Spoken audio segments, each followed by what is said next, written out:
As our Gulf Coast journey continues, today we are exploring one of the South's most beloved stretches of shoreline, Gulf Shores and Orange Beach. This area has everything you could want in a coastal getaway. Pristine white sand beaches, a sprawling state park full of natural beauty, and a vibrant marina scene, and of course some incredible local food. But it's not just about the views. We'll also be crossing into Florida to explore lighthouses, aviation history, and even an old coastal fort before ending the day with dinner by the water. It's the perfect mix of relaxation, history, and adventure. Our first stop is in Gulf Shores, Alabama, a town that has built its reputation on sunshine, sand, and southern hospitality. The beaches here stretch for miles, with powdery white sand that actually comes from the quartz crystallized carried down by the Appalachian Mountains thousands of years ago. Families flock here for the calm waters and wide open space, making it one of the most popular vacation destinations on the Gulf Coast. But Gulf Shores wasn't always a bustling tourist destination. In its early days, the area was sparsely populated, with native peoples using the coast for seasonal fishing and trade long before European settlement. The first industries here were tied to the sea: small fishing villages, shrimping, and oyster harvesting.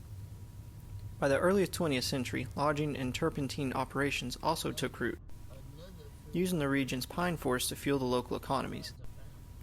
It wasn't until the mid-1900s, when highways and better roads connected the Alabama coast to major southern cities, that Gulf Shores began to transform into the beach vacation spot that we know today. Just a short distance inland, Gulf Shores State Park offers a completely different experience.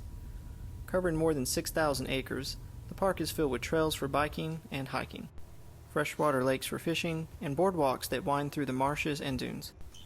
It's also a place where you might can spot alligators sunning on the banks, ospreys swooping overhead, and even sea turtles nestling during the summer months. The park showcases the wild side of the Gulf Coast that many visitors miss when they stay just on the shoreline. The land that would become the Gulf State Park has long been an important natural buffer for the coastline.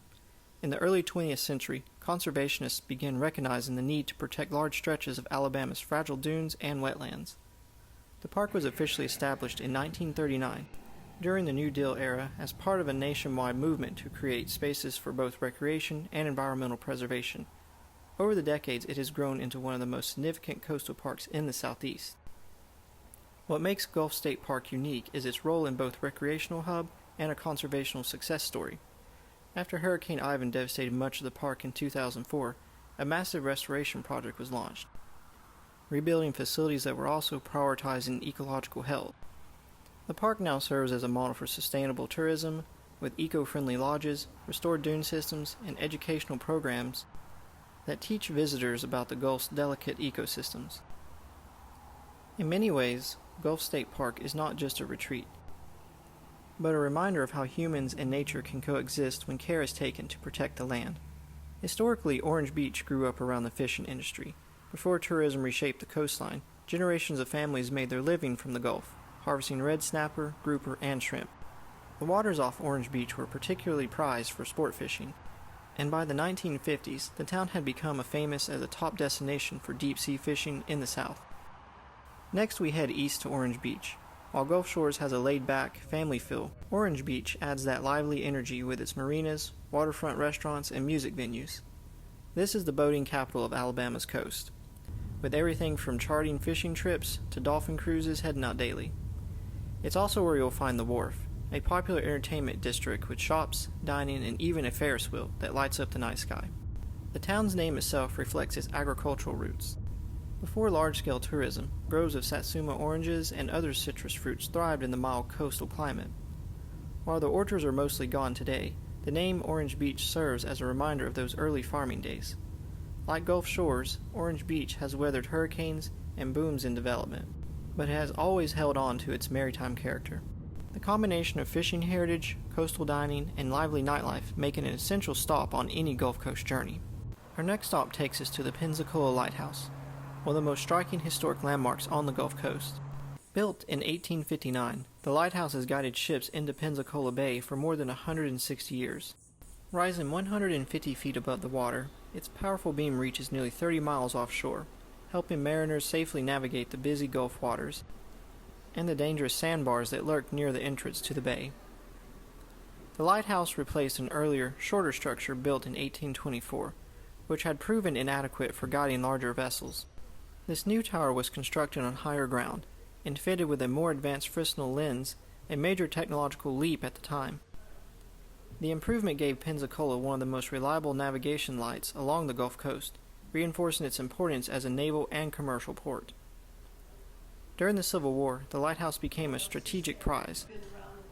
Confederates at one point extinguished the light to hinder Union shipping, while Union troops later occupied the tower to secure the harbor. From this vantage point, soldiers could survey both the sea and the land, making the structure as much as a military lookout as a maritime beacon. These events left their mark, and the lighthouse still stands today as a silent witness to one of the most turbulent chapters in American history. Visitors today can climb the 177 steps to the top, where sweeping views stretch across the Pensacola Bay, the Barrier Islands, and the Gulf of Mexico. The panorama view is breathtaking, offering the same perspective that generations of keepers and sailors relied on to read the waters below. At the base of the tower, the restored keepers' quarters houses a museum filled with artifacts and stories of the families who once lived here. Their work was tireless, maintaining the light through the storms, wars, and long isolated nights. The Pensacola Lighthouse is more than just a historic structure. It's a living connection between the past and present. It tells the story of maritime innovation, coastal defense, and human endurance that kept the beam shining through the centuries of change. This is just a glimpse into the story. A future video will expand on its history in greater depth. Just a short drive from the lighthouse brings us to the National Naval Aviation Museum, one of the largest and most impressive aviation museums in the world. It's located on the Naval Air Station in Pensacola. Known as the Cradle of Naval Aviation, the museum showcases over 150 beautifully restored aircraft representing the Navy, Marine Corps, and Coast Guard. The story of naval aviation begins right here in Pensacola in 1914, when the Navy established its first training base for pilots. From the fragile wooden biplanes of the First World War to the powerful carrier-based fighters of World War II, and on to the modern jets and spacecraft, the museum traces more than a century of innovation and service. Among its highlights are legendary aircraft such as the F-4U Cosar, the Blue Angels retired jets, and even an Apollo command module, reminders that naval aviation has spanned both sea and space. Immersive exhibits bring these machines to life, telling the stories of the men and women who flew them, maintained them, and pushed the limits of technology. For visitors, walking through the museum feels like stepping into history. From towering hangars filled with aircraft to detailed recreations of carrier flight decks, it's easy to imagine the challenges and triumphs of life in naval aviation. Outside, you'll find monuments and memorials honoring the sacrifices of those who served, adding a solemn reminder of the cost of freedom. Another highlight of the museum experience is its connection to the Blue Angels, the Navy's world-famous flight demonstration team. Pensacola has been their home base since 1955, and on practice days, museum visitors can sometimes watch the squadron roar overhead before walking inside to see their retired jets up close. It's a perfect way of blending the living history and heritage. Our stop here is only a glimpse of what the museum has to offer. I felt this museum deserved a much longer separate video so that we could dive into the rich stories and aircraft history that make this one of the Gulf Coast's most fascinating destinations. As we leave the Aviation Museum behind, we begin a scenic drive along the Gulf Coast Peninsula, heading towards Fort Pickens at the western tip of Santa Rosa Island. This stretch of road offers glimpses of the unique coastal ecosystems, salt marshes, coastal dunes, and stretches of pristine white sand beaches that have drawn visitors for centuries. The area has long been shaped by both nature and history. For centuries, Native American tribes utilized the barrier islands for fishing, hunting, and trade. Later, European explorers and settlers recognized the value of the peninsula, its location guarding the entrance to the Pensacola Bay and the wider Gulf of Mexico. As you drive along, you'll notice remnants of old coastal defenses, markers of military history that span from the early 19th century through World War II. These lands were key in protecting the Gulf Coast from potential naval threats, and today they provide a quiet, reflective landscape that feels both historic and untamed. The road winds past maritime forests and dunes, offering occasional views of the sparkling Gulf waters to the south and to the Bay of the North. It's easy to see why this area has remained so important, both as a natural barrier and a point of defense. By the time we arrive at Fort Pickens, the sense of history and the beauty of the surrounding landscape make it clear as to why this spot has been so valued over the centuries. Arriving at Fort Pickens, you're immediately struck by the sheer size and historic significance of this coastal fortress. Built in the early 1830s as part of the United States efforts in protecting Pensacola Bay and the Gulf Coast, the fort is one of the few structures from the third system of coastal defenses still standing. Its massive brick walls, bastions, and cannon placements reflect a time when controlling the Gulf was a matter of national security. Fort Pickens played a key role during the Civil War, when it remained in the Union's hands even after Florida seceded. Its strategic location at the western end of Santa Rosa Island allowed Union forces to monitor ship movements and prevent Confederate attempts to regain control of the bay.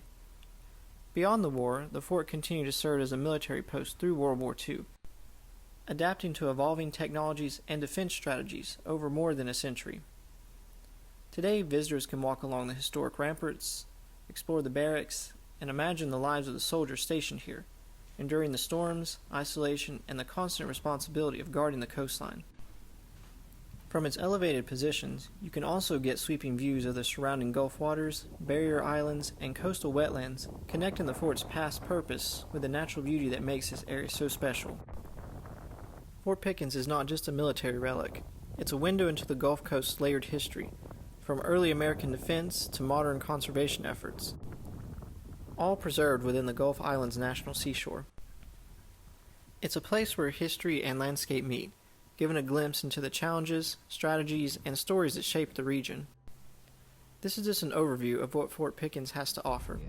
In a future video, we'll combine this stop with the David Bayou section of the Gulf Shore's National Seashore that we previously visited for a more in-depth exploration, highlighting even more history, scenic spots, and hidden gems along the peninsula for those wanting the full experience. Our day on the Gulf Coast wraps up with dinner at Peg Leg Pete's in Pensacola. It's a local favorite known for its fresh seafood and a casual, welcoming atmosphere. Walking in, you're immediately greeted by the smell of the Gulf, grilled fish, buttery seafood boils, and the faint, long tang of salt air from the nearby coast.